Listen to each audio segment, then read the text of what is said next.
morning, students. Welcome back to the Catechism class of class 7th. Good morning, children. Today we will be covering chapter number 5, Holy Prophet Moses. Okay, that is the topic which we are going to cover. So, in this chapter, we are going to understand the story of Moses, that how God called Moses, and different things like about the Passover, and we will also understand how God gave the 10 commandments to Moses, and we will also talk about the kings who ruled the promised land which was promised to Abraham by God. So we will cover all these things in this particular chapter. So let us begin. So the first topic talks about the early life of Moses. So Moses was the first leader and prophet of Israel before the coming of our Lord Jesus Christ. Okay. So Moses was born to a very poor Israelite family, and at that point of time the king where he was born, he had ordered the death of the newborn Jewish boys. He was in a fear that the Israelites would outnumber the Egyptian in his kingdom. Okay, so what happened? In order to save his life, Moses' mother hid him in a basket and left him by the river Nile to save his life. But actually what happened, the king's daughter, Pharaoh's daughter, found the baby, and she adopted him as her son. So Moses grew up as a member of the royal family in the palace, but he knew that he was an Israelite by birth. So he used to go and often visit the Jewish slaves. So what happened, one particular day he saw one of the Jewish slaves being beaten by an Egyptian. So what happened, by seeing that, Moses got angry and Moses killed that Egyptian. And what happened, Moses noticed that someone was watching when he was killing that particular Egyptian. So out of fear he left the place where he was there. He ran away to Midian, and he married a woman and raised a family. Okay, so what happened, God calls Moses. Okay, calls Moses to be his prophet. So what happened, one day as Moses was looking after the sheep, he saw a very strange sight. What happened, he saw a bush caught fire.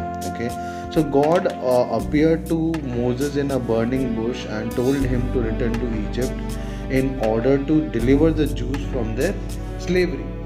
Okay, so what happened at that time, God also revealed his name to Moses. He called himself Yahovah, Yahweh, which means I am. And then Moses returns to the land of Egypt. So what happened, Moses being the good man, he obeyed the will of God and traveled to Egypt. And God also chose Aaron as his brother to be his companion in the God service. So what happened, God gave special powers to Moses to prove to everyone that God was with him. Okay, so what happened, both Moses and his brother Aaron, they went to Pharaoh with the message and said to him that, thus says the Lord, the God of Israel, let my people go. Okay, so what happened, hearing this, the king got stubborn and he was very harsh with the people. So what happened, God said that now I will be sending 10 plagues upon this particular land. And what will happen, water will turn into blood, frogs will overrun the country, giants were like thick dust, flies will be swarmed, animals will be died, boils and swords will afflict men and animals, hailstones will descend upon the land, locusts will destroy the crops for 3 days, and for 3 days Egypt will be plunged into darkness. So after all these things which happened, all these plagues which happened in the land, still Pharaoh refused to free the Jewish people. Okay, so what happened, before sending the 10th and the final plague, what happened, God told Moses how the Israelites could be saved from dying of the plague. Okay, each family was to take a lamb, kill it and sprinkle its blood on the doorsteps of their houses. Okay, so the houses which were marked would be spared from the plague. So every family was to kill a lamb and eat it with unleavened bread and bitter herbs. So this meal which these people had came to be known as the Passover. So even today, many of the Jewish people are celebrating the feast of Passover every year. Okay, so what this story helps us to understand that Israelites sacrificed an animal known as lamb, and we offer to the Father the Eucharist in the Eucharistic sacrifice of Jesus, the Lamb of God. Like the blood sprinkled at the doorsteps at every mass, the precious blood of Jesus is sacramentally shed for our sins. Okay, so what happened? The final plague, which was the 10th and the final plague, it brought about great sadness to the Egyptians, but equally great happiness to the Israelites for the end of their long years of slavery. Okay, so that is why the Jewish Passover or the Jewish Passover festival is the fulfillment of the Passover, and hence it is also called the Paschal mystery. Okay, so what happened finally after witnessing all those 10 plagues? Pharaoh, fearing the wrath of God, commanded the Israelites to leave Egypt. And he said that you take everything with you, that is the flocks and the herds, take everything with you, and you leave my country. So what happened? Hundreds and thousands of men and women marched towards the Red Sea. Okay, so we generally call this a journey from Egypt to the promised land the Exodus. Okay, we know the term we use is Exodus.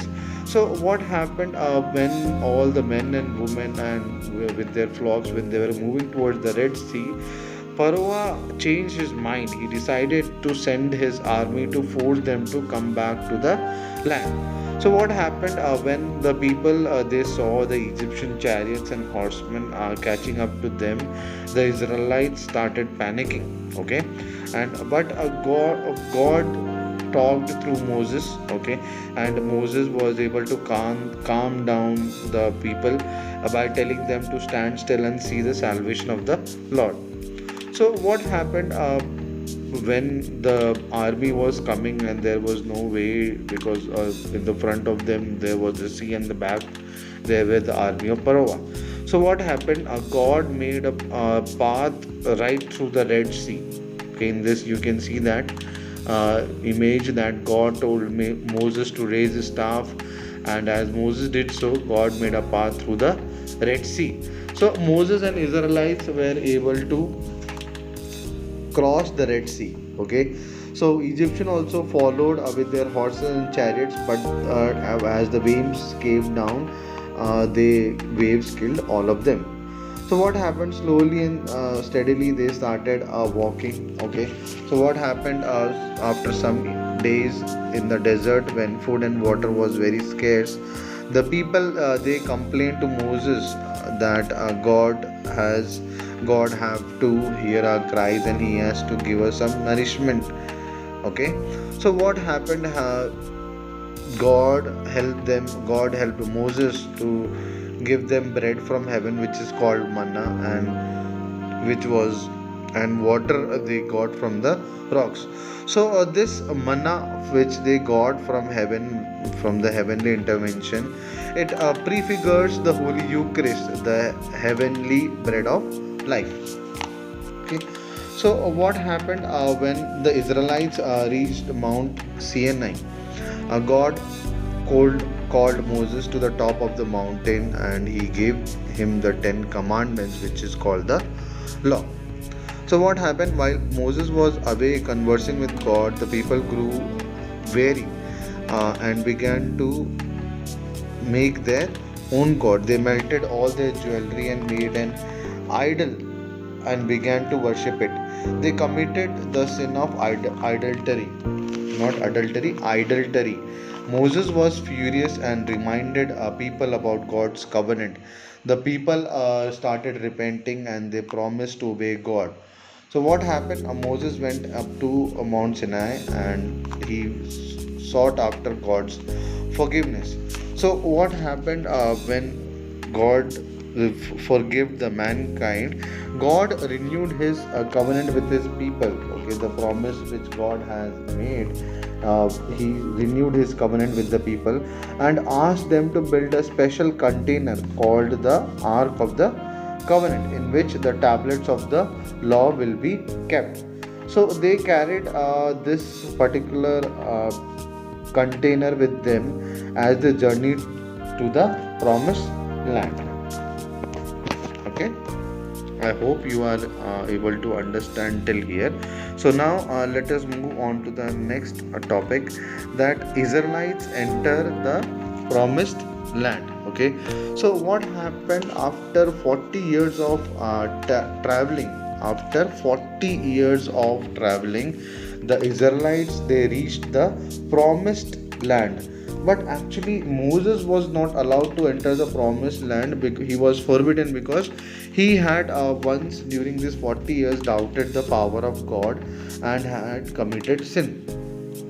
So what happened after his death? The people buried him and entered into the promised land. Okay, the land which was promised to Abraham, and the land which was promised to Jacob. So the people were able to enter the promised land. Okay, so what happened along with this? God renewed again the covenant, which included the people to offer animal sacrifices to God. Okay, each time they offered a sacrifice, they were reminded of the covenant, and the priest would ask for God's forgiveness for the sins of the people. Okay, so after the death of Moses, what happened? Joshua was the successor as prophet of God and leader of the people of God. Okay, actually Joshua was a great warrior and he won many battles. Before his death, he gathered all the Israelites and renewed the covenant with the Lord. So after the death of Joshua, a new kind of leadership emerged, like the judges, who were military heroes who had won great victories of God. And what happened after the judges? The era of the kings began. After the judges, the era of the kings began. So now let us understand the last topic of this particular chapter about the rule of kings. Okay, so what happened, as we had already discussed, after the death of Joshua, God told the prophet Samuel to anoint Saul to be the king, but Saul proved to be an unworthy king. And what happened after his death? Samuel anointed a shepherd boy who was named David. Okay, actually David had won a mighty battle against the soldier Goliath. If you remember the story, that how through he was very tall and David was very small, but still he was able to win that particular battle. So David became the greatest king of Israel, but he too committed sin and displeased God. Okay, but however, we know that he repented and he wrote many songs in praises of God, and we called them Psalms. Okay, so God loved David and made a special promise to him that one of his descendants would reign as king forever, and this was about Jesus, descendant of David. So Jesus was the descendant of David, and he remained the king forever. So after David's death, his son Solomon became the king, and he was a very wise ruler. He is known for his wisdom, and he built a very beautiful temple in Jerusalem. Also, he built a beautiful temple which is known as Solomon's temple. So what happened after Solomon? After the death of Solomon, the whole entire kingdom was divided into two separate nations. Okay, so the northern kingdom was called Israel, and the southern kingdom was called Judah. So it was Judah that remained faithful to God and to David's policies, and from here only we are coming to know about Lord Jesus Christ, and we came to know that Jesus Christ would come to us through this particular nation that is called Judah. So that was all about this particular chapter. I hope you understood it. So bye bye. Thank you. We will have a great day.